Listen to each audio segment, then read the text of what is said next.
facebook.com/sudarshan news पर भी आप अपनी प्रतिक्रिया दे सकते हैं। आप हमारी साइट sudarshan.tv.com पर इस कार्यक्रम को लाइव देखते हुए चैट भी कर सकते हैं।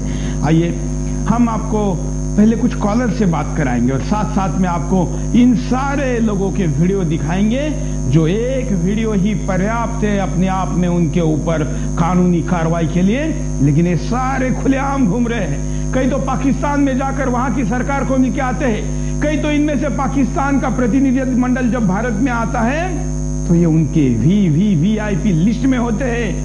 होम मिनिस्टर अपने खुले आंखों से देखता है कि पाकिस्तान एम्बेसी में जाके ये उनको मिल रहे हैं, लेकिन वो इनके गिरेबान को हाथ नहीं लगा सकता। क्या स्थिति है? इस स्थिति पर अगर देश चिंतन नहीं करेगा, अगर देश नहीं सोचेगा, अगर देश नहीं बोलेगा तो ये फौज बढ़ती जाएगी और इतनी बढ़ती जाएगी कि आप और हमारे हाथ तब कुछ काम नहीं आएंगे। इसलिए अभी टाइम है, अभी कम से कम मुंह खोलिए, अपने आवाज उठाइए और बहरे सरकार के कान में ये आवाज पहुंचाइए। अगर उनके हाथ नहीं चलते तो आपके शंखनाद से वो चल जाए, ये स्थिति निर्माण करिए। हम आपको कुछ कॉल भी दिखाएंगे, इन सब लोगों के कुछ वीडियो दिखाएंगे। इनमें तो कई तो देश में भ्रष्टाचार का आंदोलन चलाने के नाम पर क्या क्या करे। प्रशांत भूषण, आपको पता है, इनका वीडियो भी हम आपको पहले दिखा चुके हैं, आज भी दिखाएंगे। ये प्रशांत भूषण, अन्ना हजारे एक साथ नहीं रह पाएंगे, हमने इसी स्टूडियो से सुदर्शन के बिंदास बोल में बताया था। और अन्ना के वो तमाम साथी जो तब साथ होने का नाटक करते थे अब दूर हो गए हैं। हम इनकी भी बातें आपके सामने लाएंगे। आइए कुछ कॉलर से पहले बात करते हैं, सुनते हैं क्या कहना चाहते हैं। नमस्कार। हाँ नमस्कार, मैं संजय उपाध्याय बोल रहा हूँ। बोलिए संजय जी। अच्छा, अकबरुद्दीन ओवैसी के जो पैदाइश है, भारत के छद्म धर्मनिरपेक्षता की नाजायज पैदाइश है। आज सारे धर्मनिरपेक्ष दल अकबरुद्दीन ओवैसी जैसे लोगों के तथा कथित राष्ट्रद्रोही बयानों पे एकदम आश्चर्यजनक चुप्पी साधे रहते हैं। तो वह अकबरुद्दीन ओवैसी हमारी देवी देवताओं के ऊपर, भारत माँ के विरुद्ध में भी आश्चर्यजनक भाषण देता है। फिर भी आज इनको देखा जाए तो अफजल गुरु और अकबरुद्दीन ओवैसी में कोई विशेष अंतर नहीं है। और स्थिति ये है कि आज ऐसे लोग जैसे दिग्विजय सिंह, आजम खान जो भारत माँ को डायन कहा था, ऐसे लोग हर एक दल में है, इनको खोजिएगा। क्योंकि ये धर्मनिरपेक्षता इनको बरकरार रखनी है, हिंदुओं को गाली देकर। आज स्थिति यह है, 1 मिनट में आपको बात कंप्लीट कर दूं। आज स्थिति यह है कि जहाँ हिंदू अल्पसंख्यक हो रहे हैं उनसे वहां से उनको या तो खदेड़ दिया जा रहा है या तो वह अंग भारत से टूट कर अलग हो जा रहा है। जैसे आज कश्मीर में मिर्जा मुस्तफा का। बिल्कुल, लेकिन आप जो बात बोल रहे हैं, ये बात बोलने वाले को इस देश में कम्युनल कहा जाता है। और ये सोशलिस्ट का जो नया दाव है, इस दाव में इस देश का मीडिया, बुद्धिजीवी, तथाकथित समाज सेवक और बड़े बड़े समाज सेवकों को मदद करने वाले हाउसेस फंस चुके हैं। इस पूरे षड्यंत्र में उनका जो भ्रम फैलाया गया है उसको दूर करने के लिए कुछ बातें आने सामने जरूरी है। हम आपको दिखाते हैं कि ये अकबरुद्दीन ओवैसी महालक्ष्मी के बारे में क्या बोलता है। देखिए,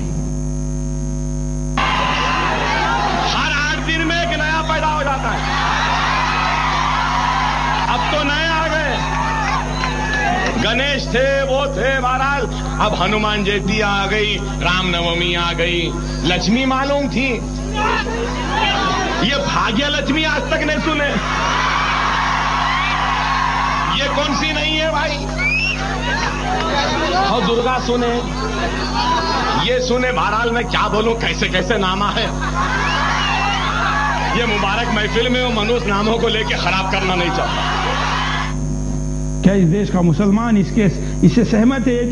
जिस प्रकार से बोलता है कि इस मुबारक महफिल में इन मनहूस नामों को नहीं लेंगे, खराब नहीं करेंगे। भाग्य लक्ष्मी के बारे में ये शब्द और इनको मनहूस नाम कहना, क्या ये सेक्युलरिज्म है? क्या ये धर्मनिरपेक्षता है? क्या ये सरकार को साथ देने के बदले में दिया गया खुला लाइसेंस है? सरकार को जवाब देना होगा। अगले कॉलर। नमस्कार। नमस्कार, बोलिए। मैं केटी पांडे साहब झांसी से बोल रहा हूँ। हाँ जी हाँ, मैं ये कहता हूँ कि सरकार की कुछ ऐसी नीतियां हैं जिसकी वजह से अलगाववादी बढ़ रहे हैं। जैसे आप देखिएगा जम्मू कश्मीर की जो रिपोर्ट आई उसमें मुस्लिम ओहदों के नाम दिए गए कि वो ओहदों के मुस्लिम ओहदों के जो रिपोर्ट आई, अलगाववादी ताकत प्रदर्शन करता है कि नहीं करता है साहब? बिल्कुल।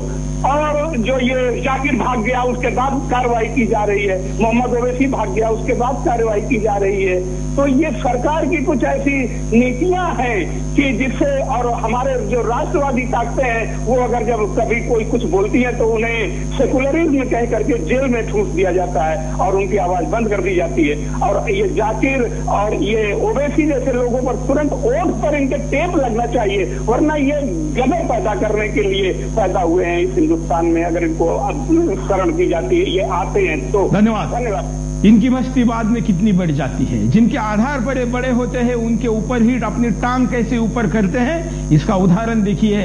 कांग्रेस ने इनको आंध्र प्रदेश में बड़ा बनाया। उसी किरण कुमार रेड्डी के खिलाफ ये क्या क्या बोलता है, सुनिए। क्या मजबूरी है कांग्रेस की? छोटा ये किरण कहता है मंजलस छोटी जमात, अरे दीवाने तेरे जैसे बहुत आए बहुत गए, बहुत चीफ मिनिस्टर को देखे। अरे जब मैं सियासी जिंदगी में आया ना, जनार्दन रेड्डी चीफ मिनिस्टर थे, विजय भास्कर रेड्डी, एनटी रामाराव, चंद्राबाबू नायडू, राजशेखर रेड्डी, रोशया, फिर ये खुनखुना ये, और हमको छोटी जमात। ये छोटी जमात कहने पे किरण रेड्डी को क्या कह रहा है आप सुन रहे। ये कांग्रेस को भी धमकी देता है, सुन लीजिए।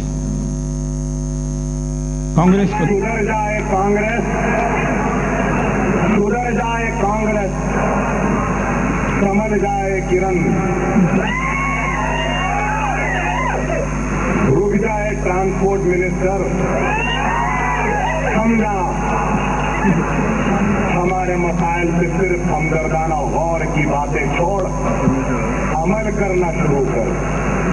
अगर तू हमारे मसाइल को हल नहीं करेगा, हमारे मुतालबात को नहीं सुनेगा, तो आंध्र प्रदेश में कांग्रेस एक तारीख के औराख में दम तोड़ देगी, खत्म हो जाएगी और तारीख की दास्तान बन जाएगी। अब तुम हमको सिर्फ बोला फुसला कर हुकूमत नहीं चला सकते। अगर हमारे काम नहीं करेंगे तो कल को ये हुकूमत गिरती है तो फिर ये नहीं कहना कि मजलिस गिरा दी। मजलिस न सिर्फ गिरा सकती है, उठा सकती है, बल्कि याद रखो सिर्फ गिराना उठाना नहीं है, पूरा क्रियाक्रम भी करना जानती है। ये कांग्रेस को धमकी देने के बाद कांग्रेस जो राष्ट्रीय दल है वो चुप है। वो किस लिए, इसका जवाब उनको देना पड़ेगा, क्योंकि कांग्रेस जब 125 साल की इतिहास की बात करती है तो 125 साल के इतिहास के ऊपर टांग ऊपर करने वाले इसको सजा क्यों नहीं देती? क्या मजबूरी है? अगले कॉलर। हेलो, नमस्कार। सुरेश जी नमस्कार। बोलिए। सर मैं रजीत सोनी। बोलिए राजीव जी। सर आज शाम की बात है, मैं अपने बेटे के साथ कहीं से जा रहा था तो रास्ते में एक मस्जिद आई थी। हाँ। तो मेरा बेटा 5 साल का, उसने हाथ जोड़कर मस्जिद में नमस्कार किया सर। और मेरा ये मानना है कि एक बच्चे को जन्म देती है एक औरत, जिसे वो माँ कहता है, और उसको जो शिक्षा देता है उसका होता है बाप। मेरा ख्याल है इसका तो बाप ही नहीं होगा कोई। ये तो हो सकता है मेरे को हैदराबाद के किसी रेड एरिया की औलाद है, पैदाइश है। चलिए, हमने ऐसी भाषा नहीं बोलनी चाहिए।